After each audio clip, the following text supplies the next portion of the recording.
Hello, community. Have you ever wondered what you would do if the man who swore to love you forever publicly humiliated you? Get ready for a story of betrayal, triumph, and a twist of fate so unexpected it will take your breath away. How powerful must a woman be to not only survive, but to force him to witness her greatest victory? Don't forget to like it and subscribe to this channel for more incredible stories. And comment below with your first impression. Chapter 1.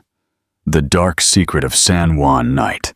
The clinking of a crystal champagne glass shattered against the marble floor, its fragments scattering like diamonds across the pristine white surface. The room fell silent. All eyes turned to Alicia Vance. Her face was frozen in a mask of practiced composure that barely concealed her shock. "I'm sorry, what did you just say?" Her voice remained steady, not betraying the earthquake happening within her chest.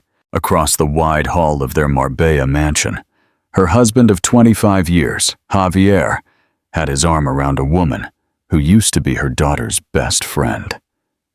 The girl, barely 25 herself, was staring at the floor, unable to meet Alicia's gaze. "I said we're in love, Alicia."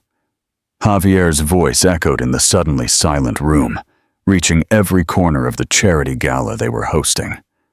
70 of Andalusia's most influential people watched the scene, cocktails halfway to their lips, conversations abandoned mid-sentence. Alicia Vance, 50, had forged a reputation as the unshakable matriarch of one of Seville's most respected families. Her dark hair, with silver streaks, was pulled back in an elegant chignon, her black evening gown impeccable, despite the champagne that had splattered on it when she dropped her glass. 20 years as a top-tier entertainment lawyer had taught her to never show weakness, especially in public. "Perhaps we should discuss this in private," she suggested, her hazel eyes scanning the room, calculating the damage already done. "No more privacy, no more secrets." Javier's words slurred slightly. 3 too many whiskeys had clearly emboldened him. "I've lived behind closed doors for too long." Her daughter, Elena, 28, pushed her way through the crowd, her face contorted with anger and shame. "Dad, what the hell are you doing?" she hissed, looking between her father and her ex-friend. "Sophia? Seriously?" Sophia's eyes remained fixed on the floor, her hands clutching a small diamond pendant, one that Alicia immediately recognized as a gift Javier had told her was lost in the mail for her anniversary 3 months ago. The murmurs began to spread through the crowd. Alicia could almost hear the text messages being composed, the social media whispers beginning. In high society, scandals were currency, and she was now watching her family's reputation devalue in real time. "Everyone, please enjoy the night. The silent auction will continue as planned in the garden pavilion." Alicia's voice conveyed the authority of someone used to controlling rooms full of executives. "The waiters will be circulating with more champagne shortly." With practiced grace, she crossed the room. Her composure never wavered, despite feeling like the floor could give way beneath her at any moment. She placed a gentle hand on her daughter's shoulder. "Elena, would you make sure our guests are taken care of?" It wasn't really a question. Elena, the spitting image of her mother with the same direct gaze and determined chin, understood immediately. Public image first, private catastrophe later. It was the Vance family's style. "Of course, Mom." Elena straightened her shoulders, casting one last look of disgust at her father, before turning to guide the stunned guests toward the gardens. Alicia led Javier and Sophia toward her office with a firm grip that suggested no discussion would be tolerated. Once inside, she closed the heavy oak door with a soft click that somehow sounded more definitive than a slam. 25 years of marriage, and this is how you choose to end it? Humiliating me in front of everyone who matters in this city? The carefully maintained composure vanished just enough for Javier to glimpse the fury underneath. Javier ran a hand through his gray-streaked brown hair. Some of his bravado was fading now that they were away from the audience. It wasn't planned. I just couldn't keep living this lie. What lie exactly? Alicia's voice was dangerously calm. The lie that you're a faithful husband, or the lie that you're not sleeping with our daughter's college roommate. Sophia flinched at the ice in Alicia's tone. Mrs. Vance, I never wanted. Stop talking. Alicia didn't raise her voice, but Sophia immediately fell silent. You've been in my home for family dinners. You've accepted my hospitality, my advice on your career. Whatever you thought you were doing, whatever he told you about our marriage, just know that what you have done is unforgivable. Javier stepped partially in front of Sophia, as if to protect her. Don't blame her. This is about us, Alicia. We haven't been happy in years. No, Javier. This is about you. It always has been. Alicia turned to the window, looking at the bright lights of the city that stretched out below their house on the hill. You thought I didn't know? The late meetings, the weekend conferences, the mysterious charges. She turned back to look at him. I knew about Christina from the accounting department last year, and about Sophia from the Tokyo office before that. Javier's face registered genuine surprise. Then why didn't you say anything? Because I believed in what we built. The firm, this family, our reputation. She gestured to the wall of family photos, vacations, graduations, award ceremonies.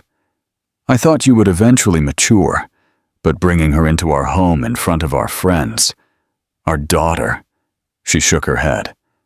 That crosses a line I cannot ignore. Sophia's eyes widened. There were others? Alicia almost felt pity for the girl. Almost. Oh, honey, you're not special. You're just the youngest. That's enough, Alicia. Javier's face flushed with anger. You can't play the victim here. You were never around, always working, always at the office. What did you expect? The accusation hit its mark. Alicia had worked tirelessly, building her entertainment law firm while raising Elena and supporting Javier's production company. 80-hour weeks had not been uncommon, but she had done it for them, for the family's security and future. I expected basic respect, she replied. Now this is what's going to happen. You two are going to leave discreetly through the service entrance. I'm going to go back to our guests and save what's left of this night. Tomorrow, you can have your assistant arrange to collect your things when I'm at the office. Javier's jaw tightened. What if I refuse? This is my house too. Alicia smiled, but the smile didn't reach her eyes. Javier, it seems you've forgotten who represents half the judges in this province, who helped build your company's contracts from scratch, with very specific clauses about moral conduct and public shame.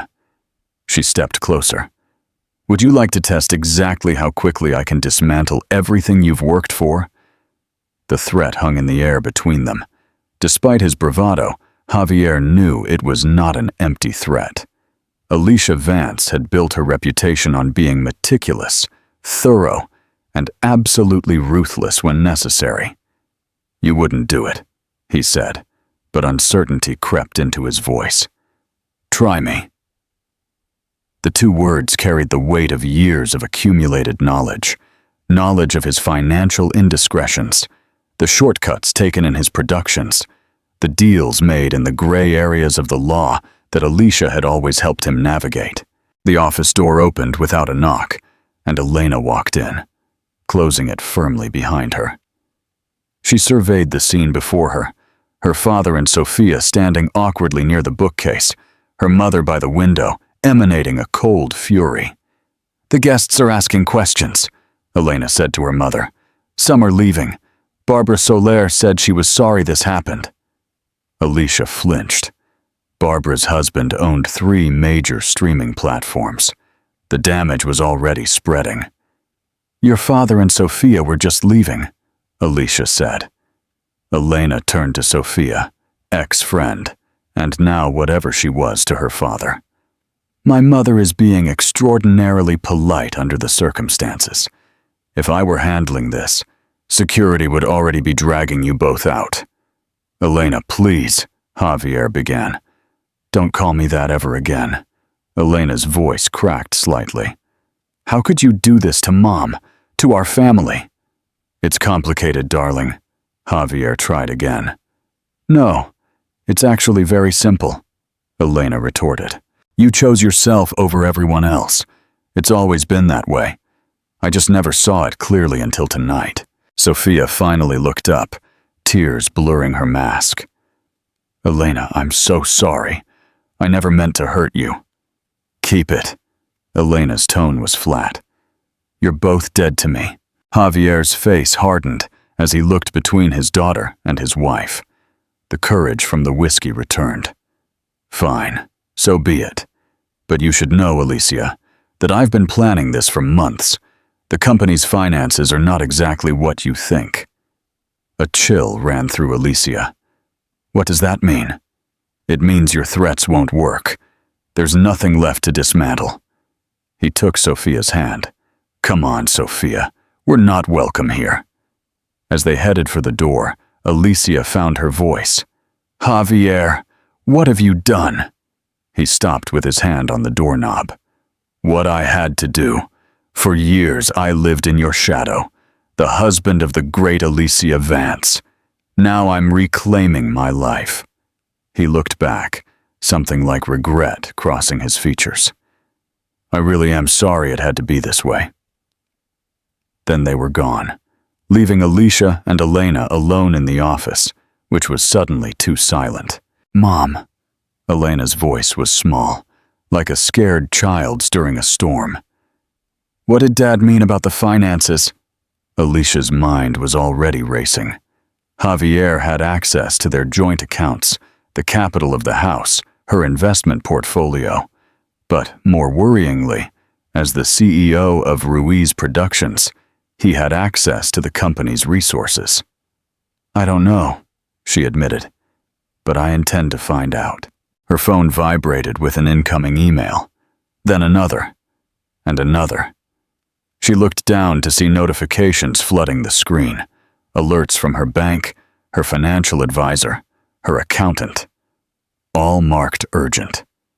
Elena looked over her shoulder at the screen, her face paling. "Mom, what's happening?" Alicia opened the first email from her family accountant. "Alicia, multiple large transfers initiated from all accounts in the last hour. Attempts were made to stop them, but the authorization codes were verified. Call me immediately." The second email was from her bank's fraud department. "We have detected suspicious activity in all associated accounts. Total transfers exceeding 4.3 million euros to offshore accounts. Please confirm if these are authorized." The third was from Javier himself, sent just minutes ago. "Alicia, by the time you read this, it will be too late. I've taken what I deserve after years of living in your shadow. Don't bother looking for me. Consider this the price of your freedom." Alicia's hand trembled for the first time that night.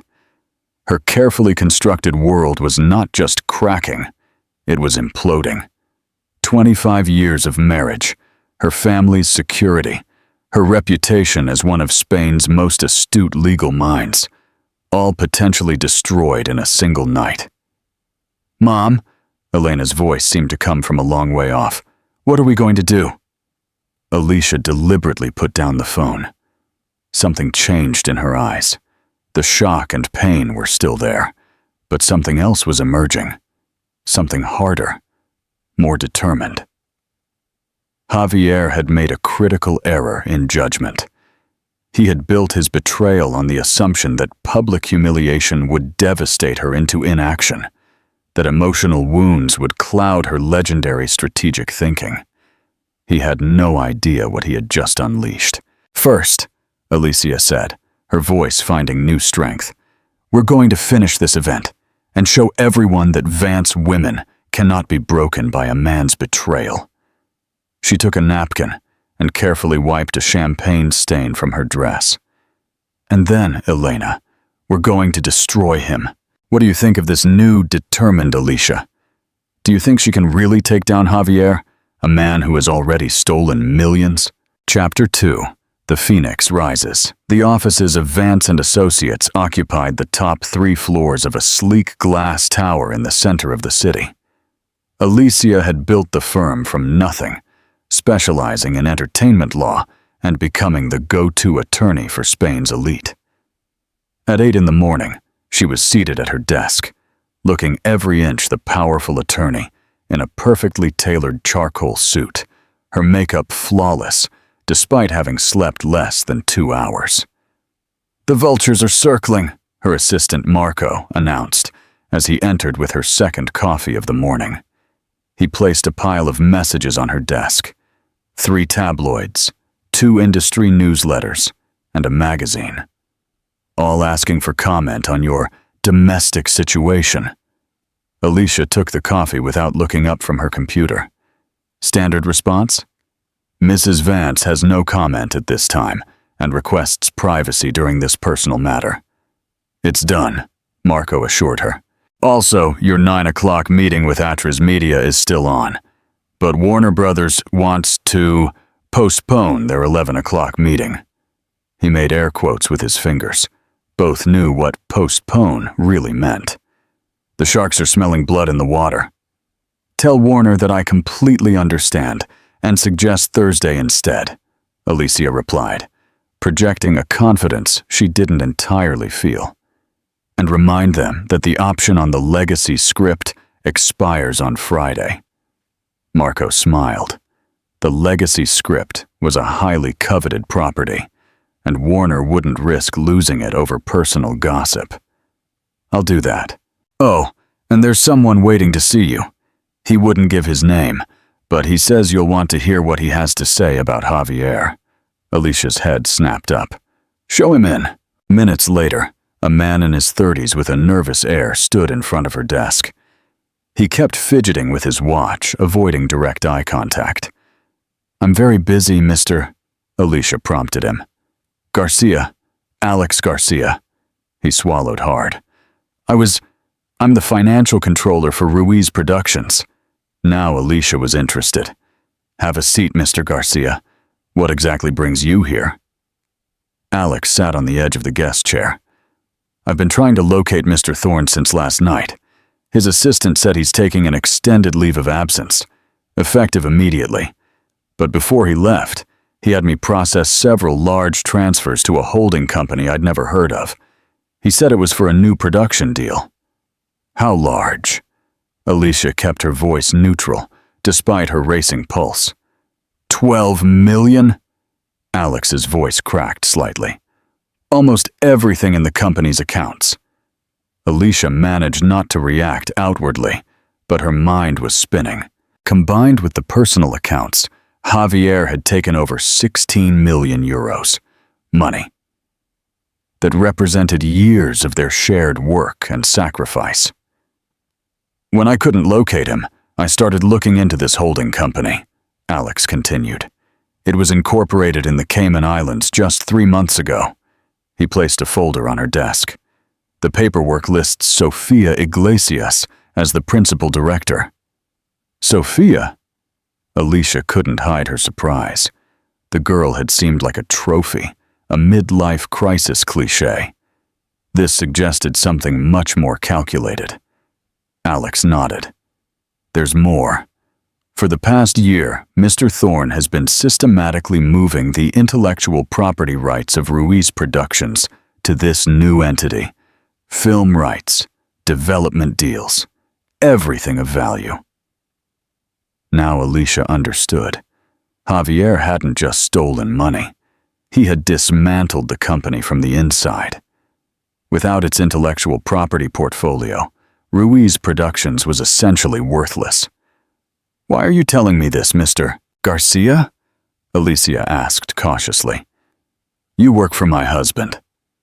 Alex straightened his shoulders, finally making eye contact. "Because what he did wasn't just wrong. It was illegal. And because I have a family too." He hesitated. And because you once helped my sister keep custody of her children when her ex tried to take them away. She couldn't afford your fees, but you took her case anyway." Alicia vaguely remembered the case from years ago, a pro bono matter she had taken on after hearing about the woman's situation through a mutual acquaintance.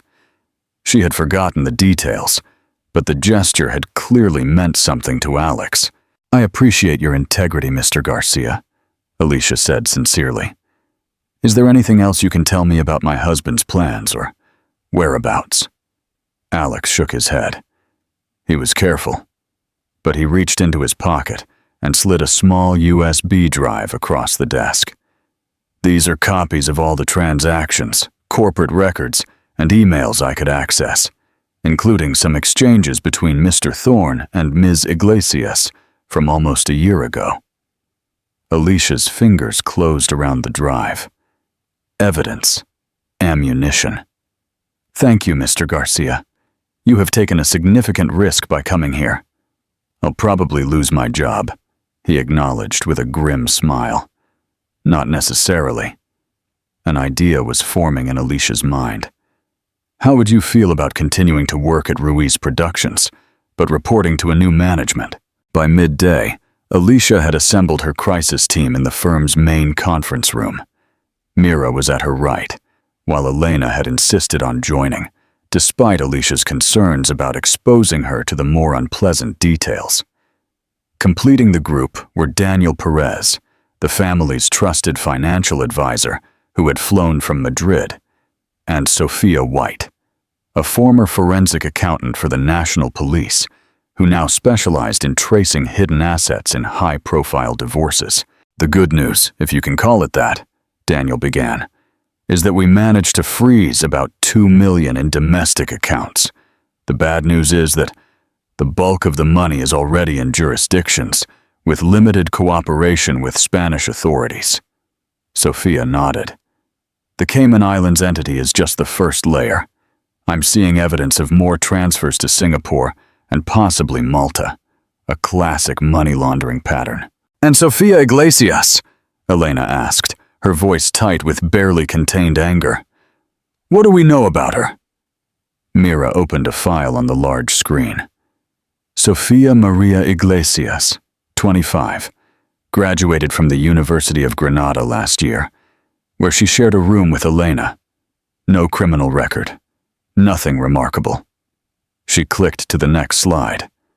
However, her mother is Carmen Iglesias Petrov. A photo appeared of an elegant blonde woman standing next to a stern-looking older man. "The fourth wife of Viktor Petrov," Mira continued. "A Russian real estate developer with questionable business connections and a history of fraud accusations, though nothing has ever stuck." Alicia absorbed this revelation, the pieces clicking into place. So Sophia wasn't just a young girl infatuated with my husband. This was planned, a long-term con. "It appears so," Sophia affirmed. "The timeline suggests Sophia was deliberately placed to get close to your family. Her random assignment as Elena's roommate was likely orchestrated." Elena looked physically ill. "She was my friend for 3 years. She came home with me on holidays." Her voice trailed off, the magnitude of the betrayal sinking in. Alicia reached out and squeezed her daughter's hand. Another layer of violation. Not just her husband's betrayal, but a calculated attack on her daughter. "There's something else," Mira added reluctantly. "The company's insurance policies were modified 6 months ago. The corporate liability coverage was downgraded, but Javier's life insurance policy was increased to 5 million euros, with Sophia as the contingent beneficiary." A chill ran through the room as the implications became clear. "He never planned to grow old with her," Alicia said slowly. "She's his exit strategy. Once they had the money secured, what would stop her from also making sure she got the insurance payout?" "We need to find him," Elena insisted.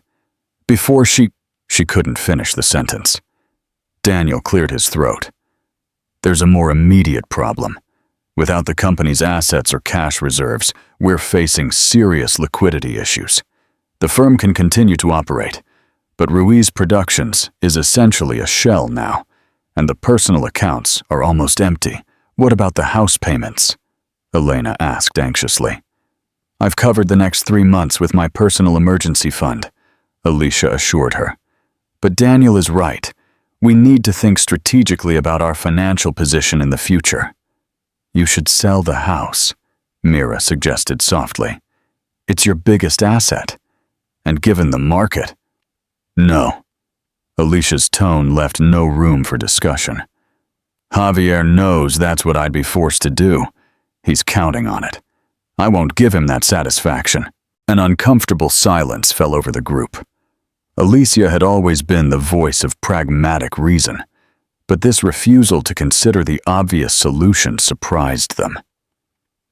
Mom, Elena began cautiously, if we can't afford… I said no. Alicia stood up abruptly, walking to the window that overlooked the city skyline. I came from nothing. I built all of this from nothing. I'm not going to back down. We'll find another way. Sophia White, who had been quietly studying her tablet, looked up. There might be another option. It's not exactly by the book, but it could work. All eyes turned to her. We know Javier and Sophia are moving money through multiple jurisdictions, but eventually they'll have to surface, Sophia White explained. When they do, if we can document illegal activity, fraud, money laundering, tax evasion, we could potentially trigger asset forfeiture. And how do we document their activities if they're overseas? Daniel asked with skepticism. Sophia's lips curved into a slight smile. I have contacts from my days in the National Police, people who operate in gray areas when it comes to information gathering. Are you talking about hackers? Elena said. I prefer to call them specialized financial investigators, Sophia White replied with a shrug. But essentially, yes. Alicia turned from the window, her expression unreadable. The old Alicia, the strictly ethical, by-the-book lawyer, would never consider such methods. But that Alicia hadn't seen her husband empty their accounts and run off with her daughter's friend. Do it, she decided. But I don't want details, just results. Mira exchanged worried glances with Daniel. This new, harder Alicia was venturing into dangerous territory. The conference room door suddenly burst open, and Marco ran in, his usually calm demeanor visibly flustered. Mrs. Vance, he said with urgency, you need to see this immediately. He handed Alicia his tablet, opened to a breaking news article. The headline chilled her blood. Real estate developer Javier Thorne, named in federal investigation for financial crimes and organized crime connections. Below the headline was a photo of Javier and Sophia boarding a private jet, and further down, a photo of Alicia herself, with the caption, Sources question how much prominent lawyer Alicia Vance knew about her husband's alleged criminal activities. They're trying to drag you down with him, Mira whispered, reading over Alicia's shoulder. No, Alicia said, her voice deadly calm as she processed this new attack. He's making sure that even if I do find him, I'll be too busy defending myself to go after him. She handed the tablet back to Marco. Get the crisis management team in here, now. When as the room erupted in activity, Alicia's phone vibrated with an incoming text message. Unknown number. Foreign area code. The message was simple. You should have paid more attention to your marriage than your career. Enjoy the consequences, darling. The Phoenix. A calculated revenge. Don't forget to leave your comments after this intense part. What would you do in Alicia's place? And share this video with someone who needs a dose of adrenaline. Chapter 3. The Final Play. 3 weeks after the crisis began, Alicia was alone in her office. The glow of her laptop screen illuminated her face in the dark room. Sleep had become a luxury she couldn't afford. The federal investigation into Javier's business had expanded to include scrutiny of her firm's involvement in Ruiz Productions. 2 major clients had already jumped ship, citing reputational concerns. She scrolled through the latest batch of emails that Sophia White had recovered from Javier's secret accounts. The evidence of his betrayal had been meticulously documented. His affair with Sofia Iglesias had begun more than a year ago, with clear indications that her connection to Elena had been deliberately orchestrated.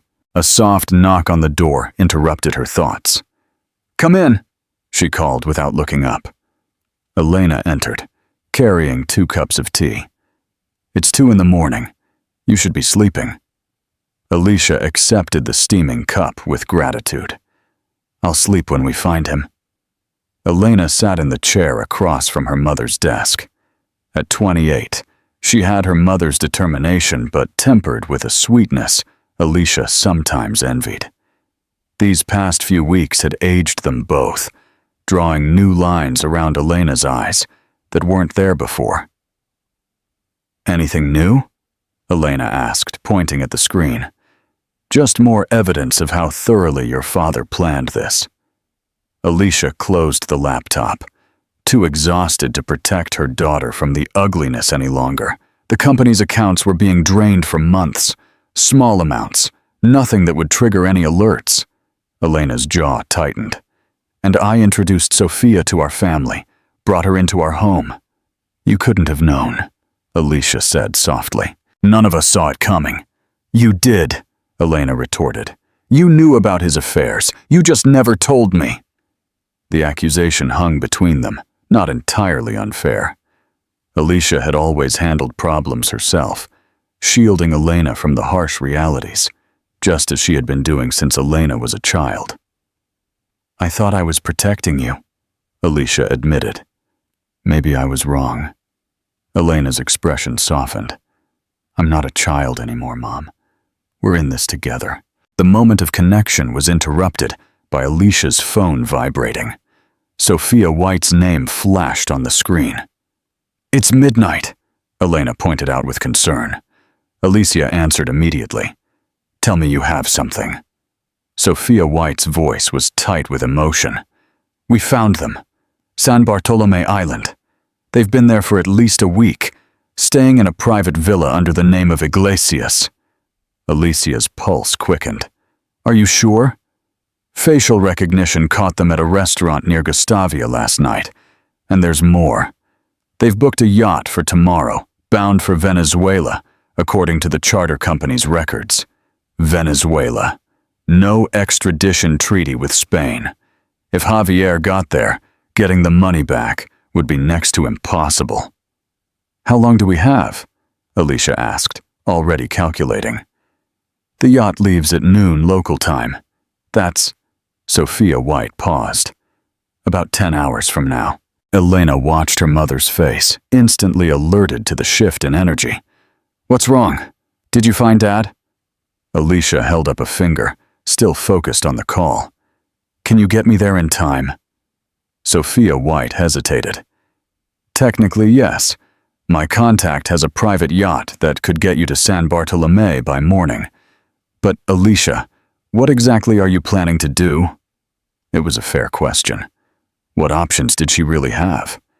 Even if she confronted Javier, he could simply deny everything. The money was already gone, laundered through a complex web of offshore accounts. And with the federal investigation hanging over her head, any overt action could be interpreted as obstruction of justice, or worse. "I have to try," Alicia said. Simply, "Send me the details." After ending the call, she quickly explained the situation to Elena. "I'm coming with you," Elena insisted immediately. Alicia shook her head. "Absolutely not. I need you here, coordinating with Mira and the legal team. If the feds show up while I'm not..." "You mean if they realize you fled the country while you're under investigation?" Elena's voice rose with alarm. "Mom, this is crazy. You can't just confront Dad on a Caribbean island. What are you going to do? Drag him back by his lapels? I don't know yet, Alicia admitted. But if I can get him to confess, to admit what he's done officially, and if he refuses, or if Sophia's family is involved with real criminals, as Mira suggested. Elena leaned forward, her eyes intense. This isn't a courtroom. You can't control what happens. Alicia's phone vibrated again with the incoming flight details. 3 hours to departure from a private airfield. I have to try, she repeated, standing up to pack a small travel bag. I can't just sit here and watch everything we built disappear. Elena followed her mother to the bedroom, still arguing. At least take someone with you, security or... No one else can be involved in this. Alicia took a black dress from her closet, elegant but practical. The fewer people who know, the better. Elena watched helplessly as her mother efficiently packed the essentials. Promise me you'll be careful, that you'll turn back if something feels wrong. Alicia paused, meeting her daughter's worried gaze. For a moment, their roles seemed reversed. Elena, the worried mother. Alicia, the reckless daughter. I promise, she said, though they both knew it wasn't entirely sincere. The small private jet landed on San Bartolome's notoriously challenging runway just after 8 a.m. local time. Alicia had spent the flight reviewing everything Sophia White's team had uncovered: financial records, email exchanges, property deeds. The deeper she went, the more elaborate Javier's betrayal seemed. As the small plane taxied to a stop, Alicia felt a surge of doubt. What was she really doing here? Even if she confronted Javier, what could she possibly accomplish? The practical, logical lawyer in her knew this was a fool's errand.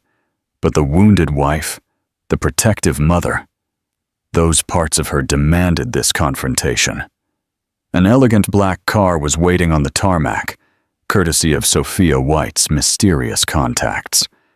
The driver, a local man who introduced himself only as Juan, seemed to know exactly where to take her. Villa Paraíso, he confirmed, as they snaked along the island's narrow coastal roads. Very exclusive, very private. Alicia looked at the impossibly blue waters of the Caribbean, so at odds with the darkness of her purpose. How far is the marina where the yacht is docked? 10 minutes, maybe. It's a small island. Juan looked at her in the rearview mirror. You're here for business, ma'am. Most come for pleasure. I'm here to settle a debt, Alicia replied, her voice clipped.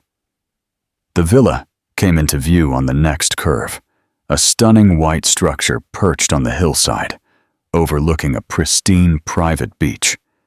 Alicia instructed Juan to drive past without slowing down, which allowed her to observe without being noticed. Through the villa's wide glass walls, she could make out movement, perhaps staff, preparing for the day. There was no sign of Javier or Sofia yet. Take me to the marina, she decided. I need to see the yacht. 20 minutes later, Alicia was on the boardwalk of the Gustavia Marina, watching supplies being loaded onto an opulent 27-meter yacht named Dulce Escape. The irony of the name was not lost on her. A young dock worker was supervising the loading of several cases of champagne. Alicia walked up to him, putting on her most charming smile. What a beautiful vessel, she commented. Private charter? The young man nodded enthusiastically. Are they heading to Venezuela today? He puffed up with importance. Very rich clients. I imagine they've requested special accommodations, Alicia inquired softly, sliding a €100 bill into his hand. His eyes widened at the unexpected tip. Oh, yes, ma'am. Everything of the finest quality. The gentleman specifically requested Krug champagne and beluga caviar.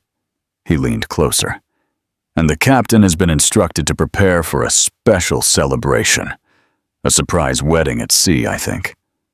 A wedding, Then the word hit Alicia like a physical blow. Javier wasn't just running away with Sofia. He was planning to marry her, which meant he intended to divorce Alicia in absentia, probably by alleging abandonment. "I see," she managed to say. Her smile never faltered, despite the rage building inside her. "And when do the passengers arrive?" "Around 11, I think. The yacht leaves at noon." Alicia looked at her watch. 9:07 a.m. Less than 2 hours to intercept Javier before he boarded the yacht and disappeared forever. Returning to the waiting car, Alicia instructed Juan to go back to Villa Paraíso. This time, however, she told him to drop her off at the public beach adjacent to the private property. "Will you be coming back, ma'am?" Juan asked as she paid him generously.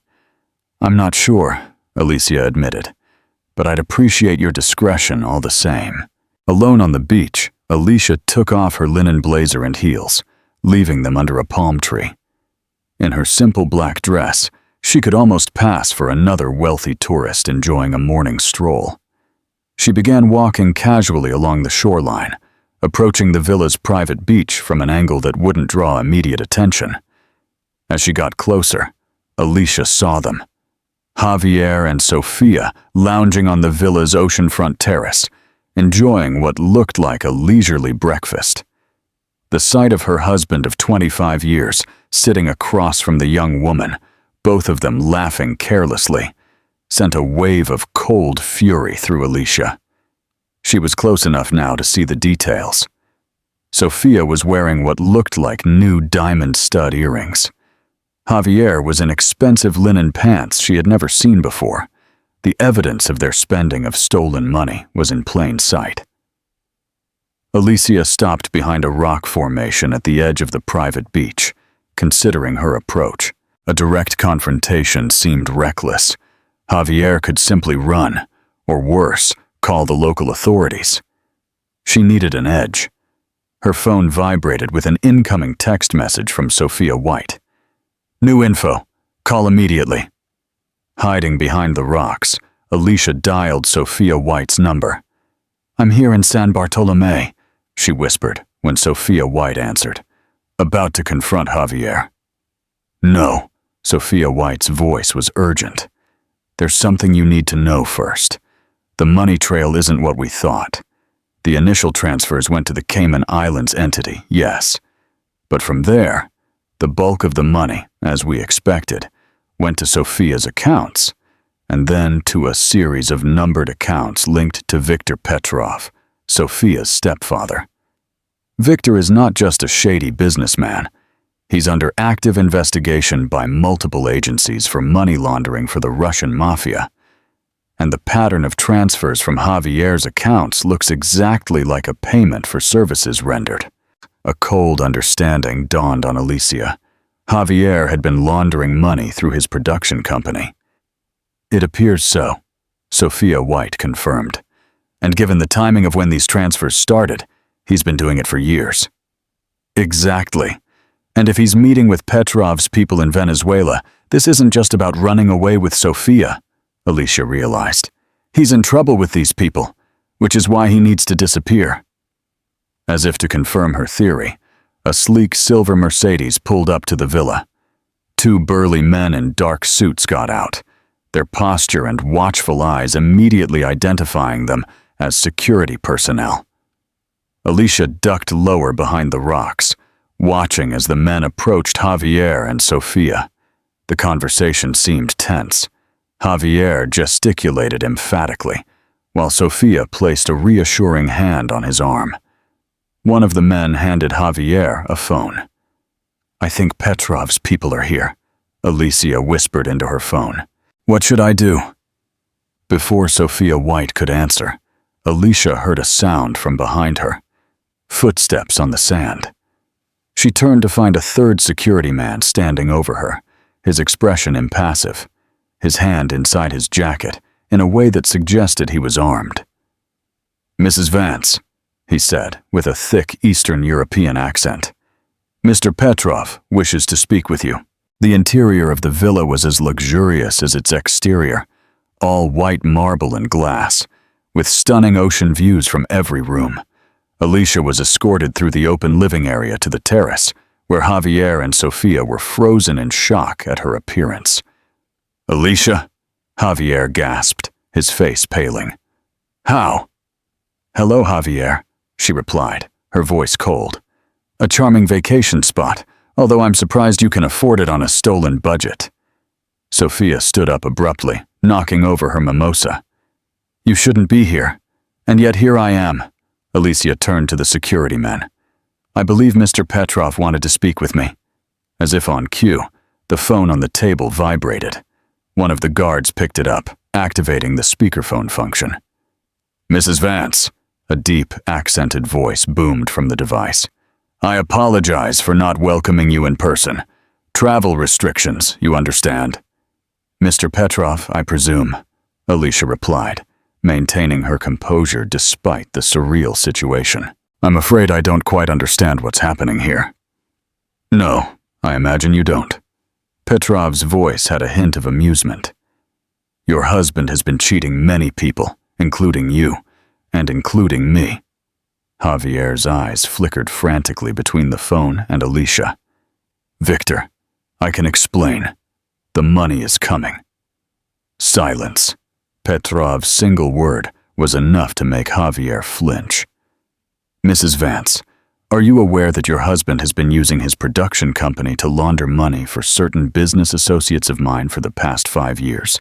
I'm just finding out," Alicia said cautiously, watching Javier's face wrinkle with fear. "And you know that he recently tried to, betray these associates, keeping a significant portion of the funds for himself." Now it all clicked.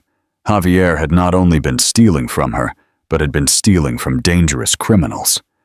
"I was not aware of that, no," Alicia admitted, "although I'm not surprised." But Sofia sidled up to Javier, her previous confidence replaced by visible terror. "Victor, please! We were going to give the money back." Javier just needed time. "Time has already expired," Petrov interrupted coldly. "However, Mrs. Vance's unexpected arrival presents an interesting opportunity." Alicia felt all the attention on the terrace turn to her. She straightened her shoulders. Her lawyer instincts kicked in despite the danger. "What kind of opportunity, Mr. Petrov?" "Your husband has stolen 12 million euros from my associates. Money that must be returned with appropriate compensation for the inconvenience." "I don't have access to that money," Alicia stated flatly. Javier made sure of that. "No, but you have something potentially more valuable. Your legal expertise, your connections in Hollywood, your ability to continue the financial arrangements that Javier has so carelessly jeopardized." The ice formed in Alicia's veins as she understood what Petrov was suggesting. He wanted her to take over Javier's money laundering operation, to compromise everything she had built, everything she believed in. "What if I refuse?" she asked, already knowing the answer. "Then my associates will be very disappointed, with all of you." The threat hung in the air, unmistakable in its implication. Alicia looked at Javier, the man she had loved, the one with whom she had built a life, the one with whom she had a daughter, now cringing in fear at the consequences of his actions. "I need time to consider," she said finally. "You have until the yacht sails," Petrov replied. Noon. The phone call ended, leaving a heavy silence on the terrace. The security men retreated to a discreet distance, still watchful, but giving them a semblance of privacy. Javier approached Alicia, his voice low and desperate. "Alicia, you have to help us. These people are serious. They'll kill us." "Us?" Alicia's voice was ice. "There is no us, Javier. You made that perfectly clear when you emptied our accounts and ran off with Elena's friend. I know I hurt you," he pleaded, "but this is life or death. For me, for Sofia." He hesitated. Then he played his final card. "For Elena, too." The mention of their daughter's name again sent a shiver through Alicia. Don't you dare threaten Elena. It's not a threat. It's reality, Javier insisted. Once you're on their radar, everyone you care about is at risk. Sophia walked up cautiously. I know you hate me, and you have every right to. But please, help us find a way out of this. Alicia studied the young woman who had betrayed her daughter's trust and stolen her husband. Sophia was trembling, the confident seductress now replaced by a terrified girl out of her depth.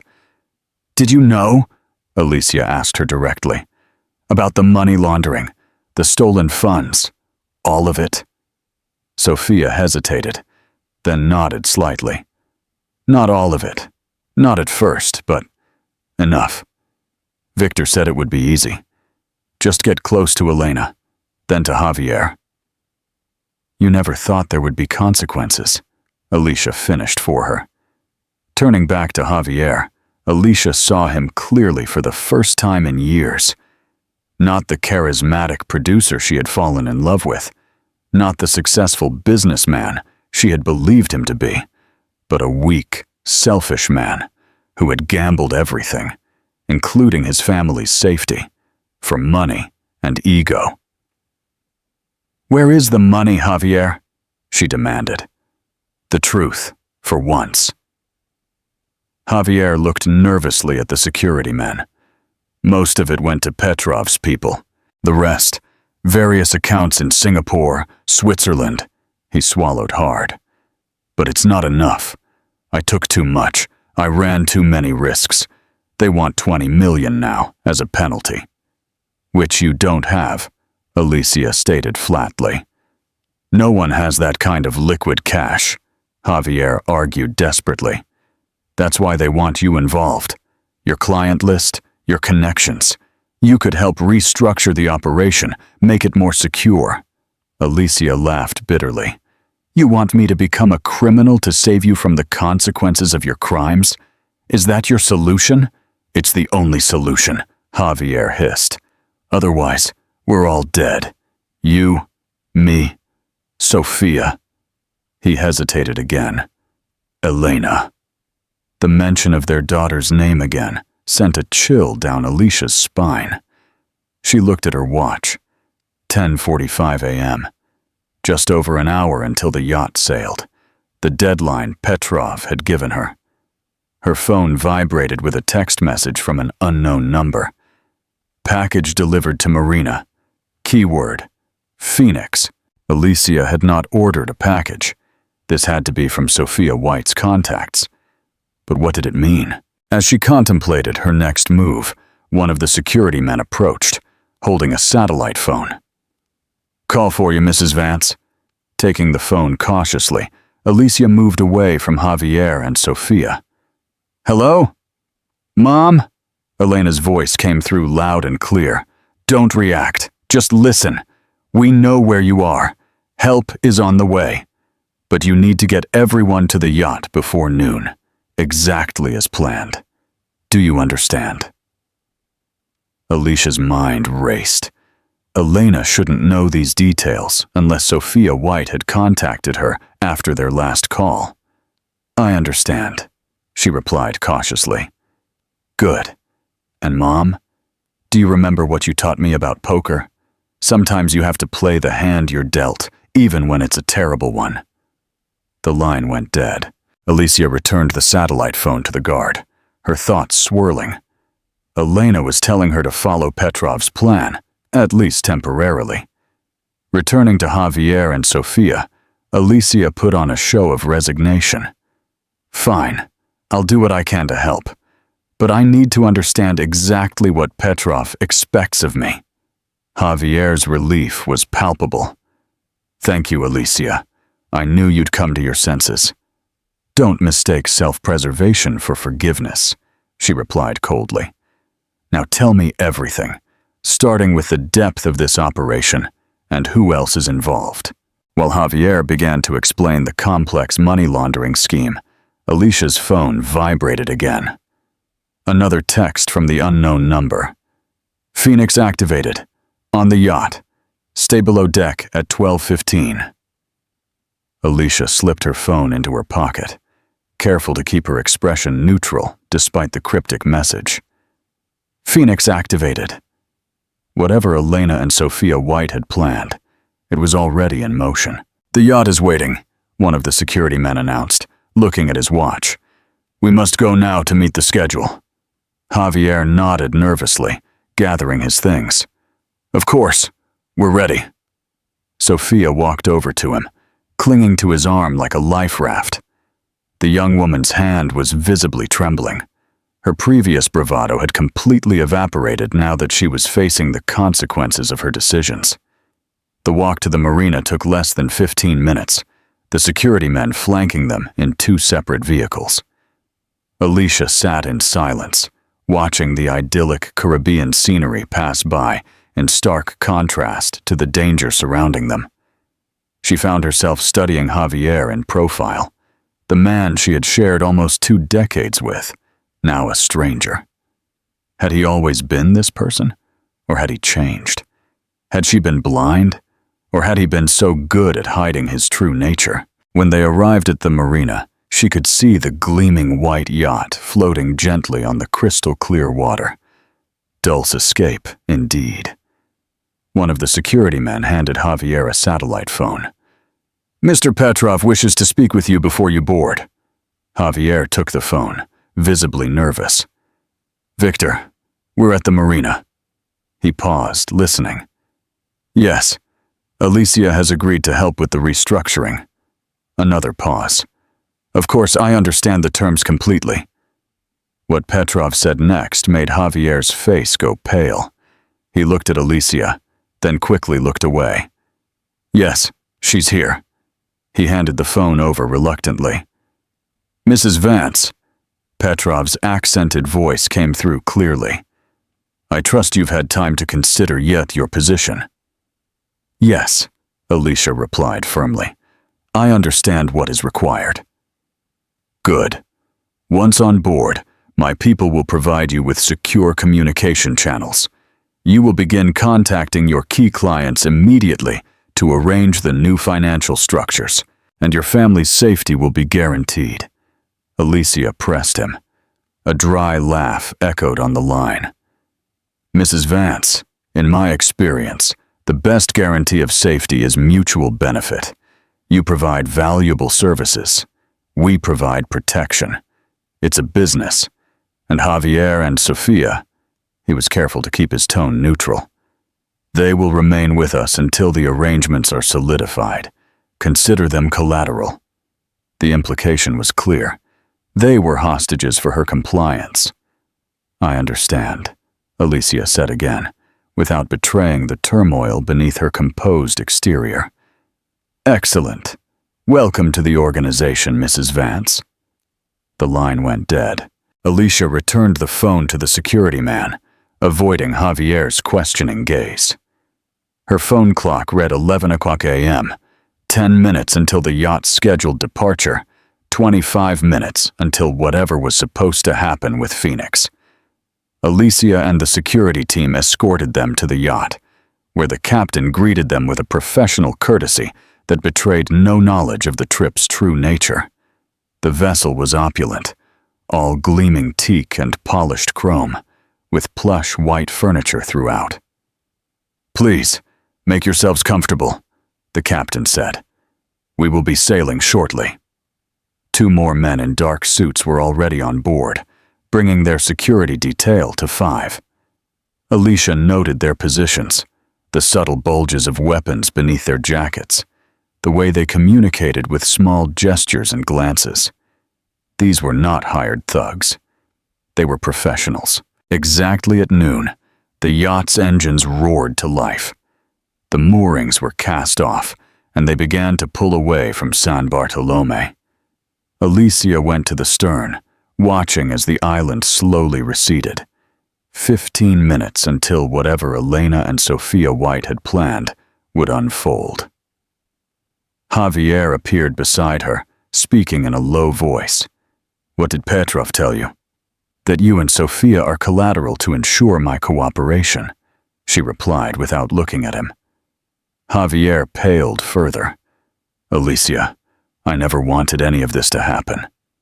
For the first time since she had discovered his betrayal, Alicia looked directly into her husband's eyes. Yes, Javier, you did. Maybe not exactly like this, but you made decisions that led to this. At every step of the way, you chose yourself over everyone else. That's not fair, he protested weakly.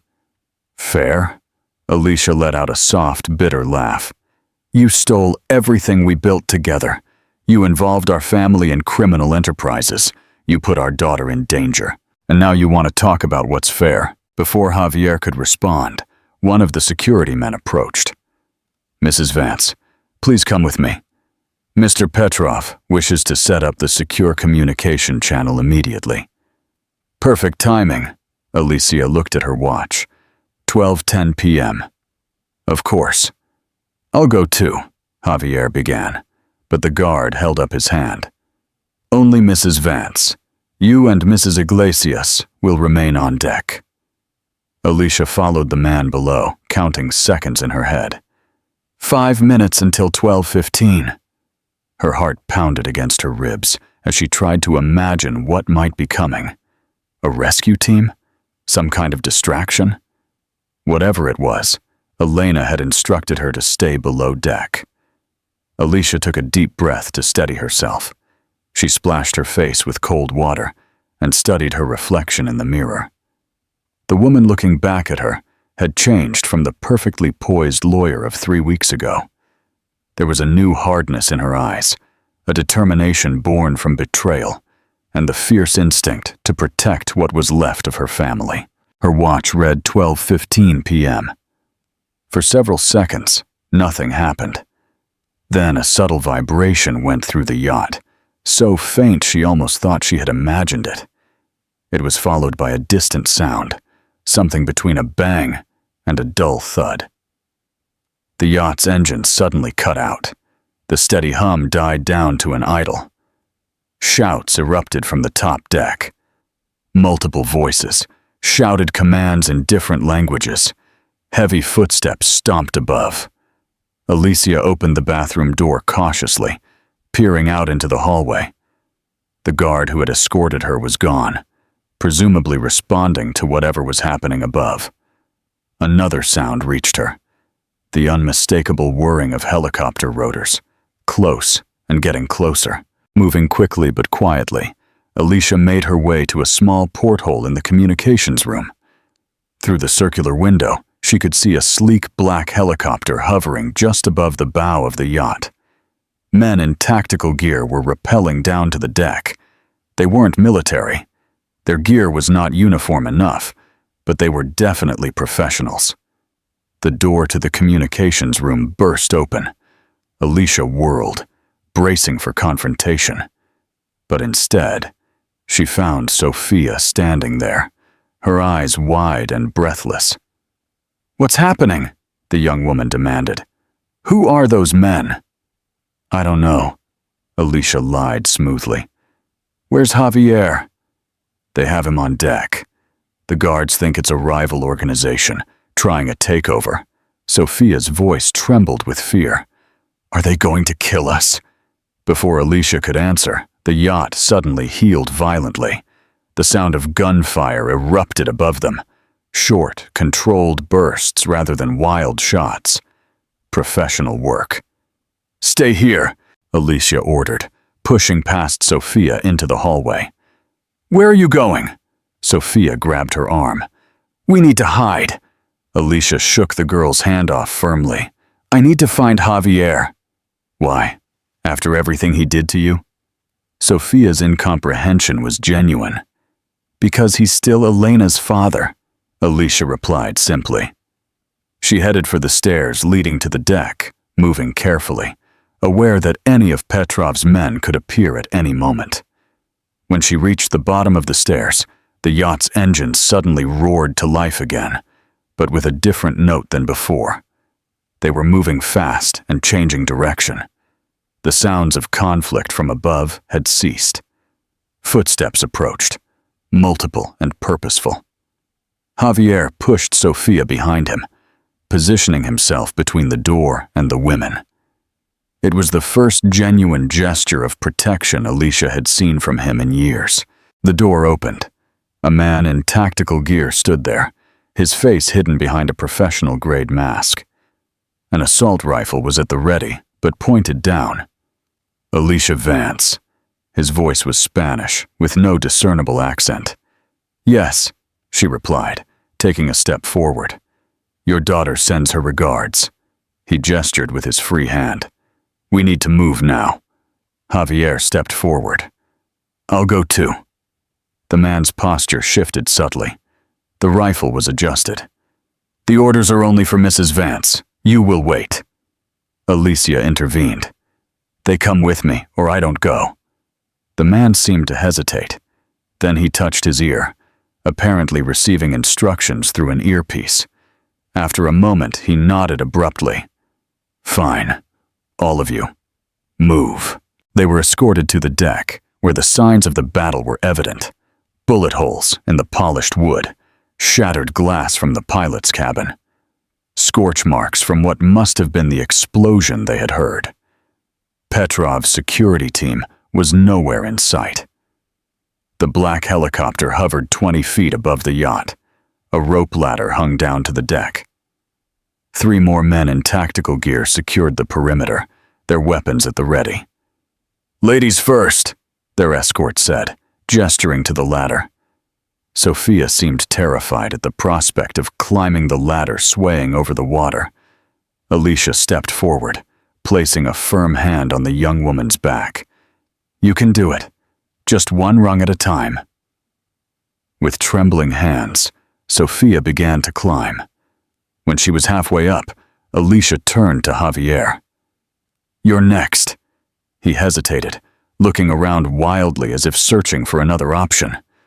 "Alicia, I don't know who these people are. This could be a trap." "It's Elena," she said simply. "She sent help." Javier's eyes widened in disbelief. "Elena arranged this? How could she—" "Because she's my daughter," Alicia replied. "Now get on." Javier began his ascent, moving awkwardly but steadily. When he reached the helicopter, hands reached down to pull him in. Alicia approached the ladder last, but the tactical team leader stopped her with a light touch on the arm. "There's always a Vance hour," he said in a low voice, close to her ear so only she could hear. "You should know that this is not exactly a rescue mission." A cold apprehension filled her. "What do you mean?" "Your daughter paid us to extract her. What happens next is none of our business." He pressed something into her hand, a small USB drive. "She said you would need it." Before Alicia could reply, a distant sound caught her attention. Engines approaching quickly. She turned to see 2 speedboats racing toward the yacht, each carrying what looked like more armed men. "Petrov's reinforcements," the team leader confirmed. "It's time to go." Alicia scrambled up the ladder, her mind racing. When she reached the helicopter, hands pulled her aboard. The interior was sparse and utilitarian, clearly not a civilian aircraft. Javier and Sofia were huddled in a bench seat, their safety harnesses already buckled. As soon as Alicia was safely inside, the helicopter heeled sharply away from the yacht, quickly gaining altitude and speed. Through the window, she watched as the speedboats reached the yacht. Men clambered aboard. They had escaped just in time. "Are you okay?" Javier yelled over the roar of the rotors. Alicia nodded distractedly, her attention focused on the USB drive in her palm. What had Elena sent her? And what had the team leader meant by not a rescue mission? One of the helicopter crew handed her a headset, pointing to a switch on the side. When she put it on and activated it, the rotor noise was muted, replaced by clear audio. "Mom!" Elena's voice came through, slightly distorted, but unmistakable. "Can you hear me?" "Elena." Relief flooded through Alicia. "Yes, I can hear you. Are you safe? Are you hurt? Is Dad with you?" We're both unharmed, Elena confirmed. So is Sophia. A brief pause. Good. Listen carefully. The helicopter is taking you to a private airfield in Puerto Rico. From there, a plane will take you to a location I've arranged. Elena, how did you arrange all this? These men are professionals. Let's just say Sophia White's contacts are very effective when properly motivated. Elena's voice hardened slightly. Did they give you the drive? Alicia gripped the small device. Yes. What's on it? Everything we need to take Dad down permanently, Elena replied without hesitation. Financial records, communications with Petrov, evidence of years of money laundering, and a taped confession from Sophia's mother about the whole scheme. Javier's face was drained of color as he listened to this through his own headset. Sophia looked confused, clearly unable to hear the conversation. Elena, Alicia said cautiously. What exactly are you planning? Justice, Mom. Dad stole from us. He put us in danger. He betrayed us. Elena's voice trembled slightly with emotion. He needs to pay for what he's done. Something in her daughter's tone sent a chill through Alicia. This was no longer just about recovery. This was revenge. We'll discuss it when I see you, Alicia said, trying to sound calm and reasonable. Where exactly are we meeting? Another pause, longer this time. I won't be at the location, Mom. Not yet. There's something I need to take care of first. Elena, whatever you're thinking. It's already done, Elena cut her off. By the time you land, everything will be in motion. The evidence on that drive is a fail-safe. Use it if you have to, but only if you have to. The line went silent. Alicia tried calling Elena's name several times, but there was no response. The crew member who had given her the headset made a throat-cutting gesture. Communication terminated. Javier was staring at her, his face pale. What is Elena doing? What has she done? I don't know, Alicia admitted.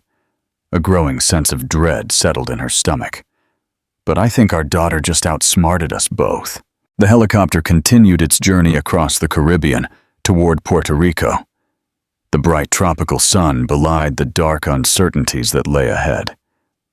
Alicia looked at the USB drive in her hand, then at Javier, the husband who had betrayed her, the father who had put their daughter in danger, the man who had set this whole nightmare in motion. For the first time in their marriage, she saw real fear in his eyes. Not fear of Petrov or his men. Not fear for his own safety. But fear of the consequences of his actions finally catching up to him. Fear of what their daughter might be capable of. What did you teach her? Javier whispered, his voice barely audible over the muted roar of the rotor. Alicia thought about the Elena she knew.